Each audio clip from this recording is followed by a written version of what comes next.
The Prime Minister has announced that a Royal Commission of Inquiry will be set up soon over the death of Teoh Beng Hock.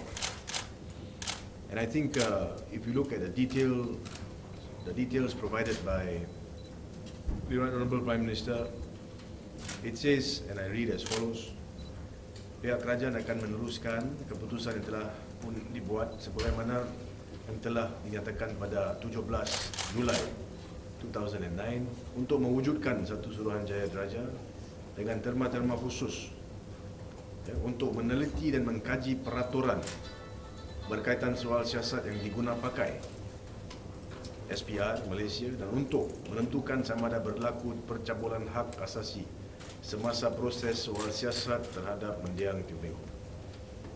Now what comes across as clear from this statement is that this Royal Commission of Inquiry will be set up in order to probe into the procedure relating to investigative process adopted by the SPR or the MACC. And the second part of it is interesting, which is to ascertain whether or not there has been any breach of the human rights of Saudara Teoh Beng Hock while he was actually questioned at the MACC. Now, some news portals have carried as their headlines that the Prime Minister has said that this RCI will not look into the cause of death of Teoh Beng Hock. Now, it is with regret that we note that that is the position, if it is at all. I want to ask here, how do you decide if there has been a violation of the rights of the late Teoh Beng Hock if you do not ascertain how it is he died? How do you decide whether or not his rights have been offended in the course of investigations if you do not know what happened to him during the course of those investigations? And how do you, and this I read again very clearly, it said, menentukan sama ada berlaku percabulan hak semasa proses soal siasat terhadap mendiang Teoh Beng Hock. Now, how do you come to any conclusion on these facts if you do not know or you are not certain of how it is Saudara Teoh Beng Hock came to his death? Now, with the greatest respect, I think the procedure adopted during the investigations must be taken together with what happened to him and what transpired during that period of time. Now, the verdict of the coroner in Shah Alam is very clear. Open verdict. Open verdict. The coroner was unable to say that it was suicide. He ruled it out. The coroner was also unable to say if it was homicide. He ruled it out as well. Now let us remind ourselves why he had to make those findings. The coroner said that there are many aspects of the case which remain unanswered. Many facts which were lacking in terms of investigations. But what comes across as clear as this: M. Manoharan, who gave evidence in the inquest, at the inquest, he said that he accompanied Teoh Beng Hock to the MACC premises.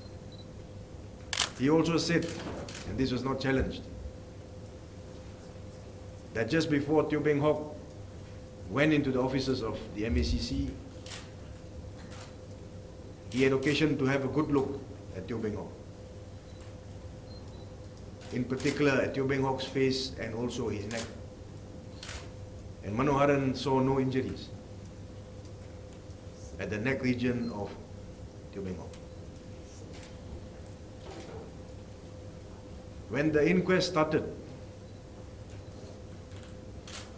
it was the case for the prosecution at that time that there were no injuries to the neck of Teoh Beng Hock which was significant. In fact, the pathologists that were called by the government then, they made meek mention, if no mention at all, of injuries to Teoh Beng Hock's neck. We had to go about it the difficult way. We had to find the assistance of a pathologist from Thailand, Dr. Pontip, who came here and who then shed light on the fact that the injuries to the neck were most significant. We made an application for Teoh Beng Hock, remains to be exhumed, so that a deeper probe could be made into those injuries. And that probe returned to us a most startling revelation, which is there were injuries to the neck, and the doctors confirmed that these injuries were pre-fall injuries. Now this, the magistrate, the coroner, has accepted. Now the point I make is this: the investigations of the police did not, or were not directed towards this before the inquest started. The injuries to the neck were only made known at the time of the inquest. The question here is this: have the police conducted any investigations into these injuries until now? When ASP Nazri gave evidence in court, he was unable to answer many questions. In fact, there were times where he said that he waited for instructions and no instructions were forthcoming, as a result of which certain areas were not investigated or probed into in detail. Now we waited 18 months. So we went through the inquest, and we were hoping that the cabinet would have studied the decision of the coroner in detail. That decision reflects very clearly that there are serious aspects of this case which require further investigation. The decision of the coroner makes it very, very clear that something must have happened to Teoh Beng Hock while he was at the MACC premises. And I would have expected that the cabinet would have picked up on that, like the whole country has. Everybody is asking that question. How is it that a coroner can find that there are injuries, but the police have no explanation to offer for it? Now, it's with regret that we note that despite this material being clearly set out in the judgment of the coroner and being placed before the cabinet, yet we find that an RCI has been ordered, but the terms of reference of that RCI seem to avoid these most material aspects.